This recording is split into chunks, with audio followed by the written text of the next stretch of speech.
A lot of us have been waiting years for the next generation consoles, and it's finally upon us. We have about 2 weeks left before we get our hands on the Xbox Series X, and I wanted to make this video to go over some of the issues that I can see this console having day one. But before we get on with the video, definitely hit that like button if you guys enjoyed the video. You can always subscribe to the channel for weekly content, and don't forget to follow me at Lord Addict ILP. Without any further ado, let's talk about the Xbox Series X.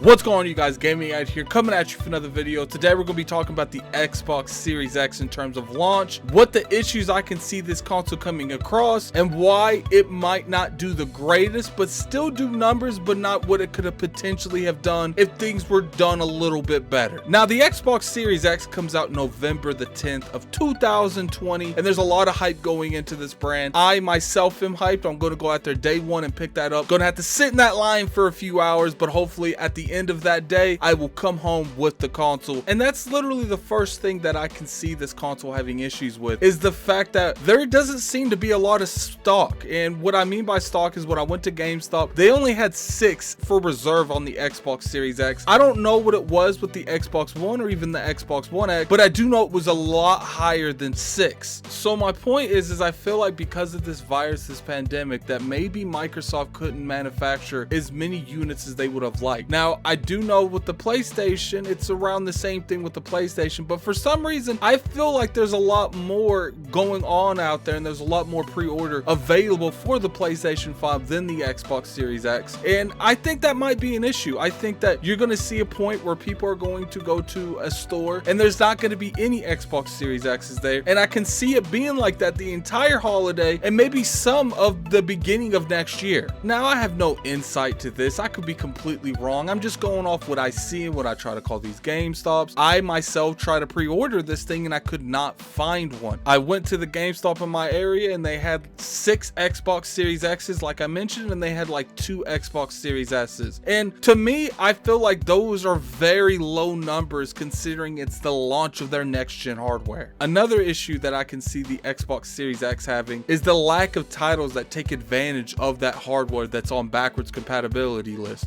They showed us a list and it was about 30 games long, and there were some very popular games in there, but I do feel like it needed to be a little bit better. We needed to have GTA 5, we needed to have the Outer Worlds. There was a lot of games that I felt like was missing from that list that's going to be there day one. And it's like I said, they had a bunch of good games, but they needed a lot more, especially how they've been hyping the power of this console. So to me, Outer Worlds should have been on there. Any first party that Microsoft owns, all the Bethesda games should have been on there. And you know, the Bethesda thing's a little bit soon. Considering that deal isn't even finalized, I can give them a little bit of a pass when it comes to stuff like that. But I do feel like one of the biggest games that's ever been in the gaming industry is Skyrim, and they could have at least had that as a next gen port. And I know that game has been bought multiple times, it's been put on multiple platforms, but there's a reason it keeps getting ported to multiple platforms. That's because it's a very popular title. Every time we have a new system, people want that game, just like people want GTA 5, because these are some of the most popular games that's ever been made. And I feel like Microsoft should have tried to secure that next gen port, or at least make sure one is on their system day one. Now, like I said, the deal is not finalized, and I can understand to a point why, you know, some of these games like Wolfenstein and, you know, Doom doesn't have a next gen port because that deal hasn't been finalized. But to me, it should have been pushed, and they should have tried to get as many third-party developers as possible to make their platform the best place to play backwards compatible games. And to be honest with you guys, I still think it is the best place to play backwards compatible games, but they could have made that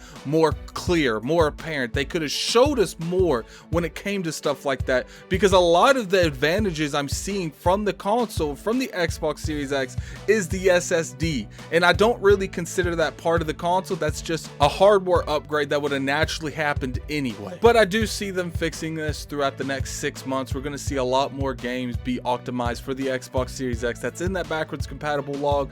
But it's like I said at the beginning of the video, we're talking about the launch of the Xbox Series X, and it's very disappointing that there's not more games on that list than just the 30 that was displayed a couple weeks ago. And let's talk about the elephant in the room. Probably the biggest issue that Microsoft has right now is the delay of Halo Infinite. And because they put so much behind that title, when they delayed that, they left the Xbox Series X without one launch title that is appealing. Now look, I understand we still have games like Assassin's Creed Valhalla, and that's going to be a huge title, and I assume that's going to be the best place to play that game is on the Xbox Series X. Right now it's been confirmed it's going to be 4K 60. We'll have to see how it runs on the competitor's platform, but as far as consoles, I would assume that's the best place to play this game. But at the end of the day, that's not their own stuff. You know, when Halo Infinite got delayed, I feel like that completely threw a wrench in their entire system that they did not know how to fix. And I feel like a lot of people are going to be in the comment section, or they're going to attack me on Twitter saying, Addict, but Gears Tactics is there. Let's be real. Gears Tactics is a niche gameplay that people such as myself like, but not a lot of people. There's going to be a lot of people that boot that game up to see what it looks like,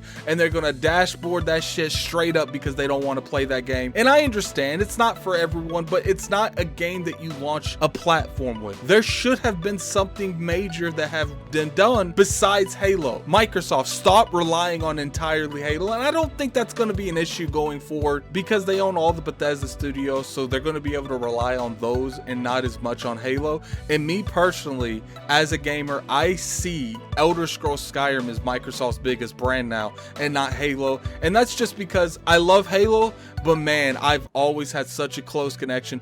Elder Scrolls has been one of the pillars that got me into gaming, and it will continue to be one of those games that keep me on the Xbox platform, especially now that they own that brand. Now look, is this the end of the world, the launch title? No, it's not. But I do want to point out that this is an issue, and Microsoft shouldn't have put so many eggs in one basket called Halo Infinite. They should have done something, maybe make sure Flight Simulator comes out the day the Xbox Series X comes out. Maybe even push Gears Tactics back, because at the end of the day, a lot of people might not have liked Gears Tactics, but they would have tried it if it was coming out day and date with the Xbox Series X and it was a fresh title. Considering it came out on PC a couple months ago, the people that were interested in that game have already played that game. But you know, that's just my opinion. You know, I'm still getting it. I'm going to play it day one, especially it's going to be my go-to to play Destiny, and especially with Game Pass over there. It is definitely the best value in gaming, and I'm going to enjoy playing my Xbox Series X, but I do see that launch title is an issue. And it's like I said, it's not just the launch title, it's the lack of games that are optimized for the Xbox Series X. And you know, the stock's been a problem by itself. My brother can't find one for the life of him, and he doesn't even know if he's going to be able to get one day one. So yes, Xbox has done a lot of good things in terms of their new platform of the Xbox Series X and the Xbox Series S, but there are a little hiccups, and I hope throughout the next 6 months we'll start to get a little bit more of a generalization of what the roadmap is in terms of what the Bethesda games are. They still haven't confirmed that those are exclusive. I personally feel like they are, but I could be proven wrong, and that is definitely a possibility. And another thing that we have zero knowledge about is what these other studios that Microsoft has, like the Initiative, Compulsion. We don't know what these studios are working on either. But you know, until next time, this is Gaming Addict. I'm out of here. Peace.